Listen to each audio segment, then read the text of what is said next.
Be still and know that I am God. It's a Bible verse from Psalm 46, a verse that many of us know.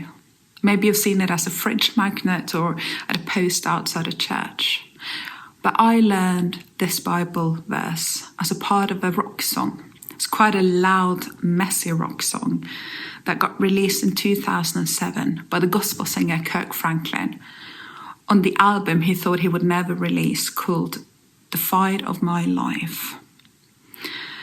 And in the song is chaos. He's a man who's no stranger to depression, anxiety, massive battles, addiction. And into that setting, he writes, "Be still and know that I am God." And in many ways, that context of that song is similar to the context of Psalm 46, chaos and uncertainty, a battle. Just like 2020, a year filled with battles, a year filled with uncertainty, a year filled with challenges. But it is into that context that this word is spoken. Be still and know that I am God. And I honestly think it is key at this time. It might be harder than in the midst of the main lockdown when we were surrounded by silence. But now we need to intentionally seek it. But all the way through Scripture, the significance of time in silence, of retreating, is highlighted. To keep the Sabbath, to rest. And I think it's key, because I think if we keep the silence keeps us. Keeps us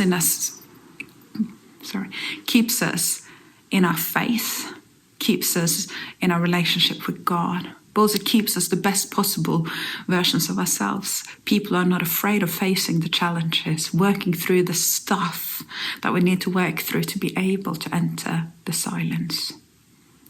So what does it mean to be still and to know God?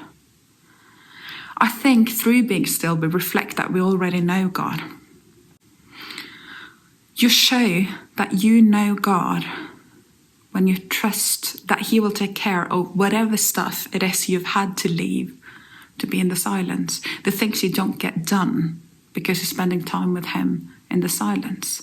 You're also showing that you know God through trusting His word, through setting the Sabbath and a place of rest and silence as important in your life. But you also show that you know God in trusting that He can take it. He can take the questions, the 1,000 thoughts running through your mind, the emotions and feelings that come up when you try to walk into silence. You know God, and you know that He can take it. But even more importantly, yes, I think to spend time in the silence is a way of showing others that we know God. But there's also things we can get to know about God in that silence. In 1 Kings chapter 19, we hear how Elijah is having a really rough time. He's terrified. And he walks up to the Lord's mountain, Horeb, and he spends the night there in a cave. And you might feel like you're in a cave for the time being. And it's when he's in that cave that God comes and meets him.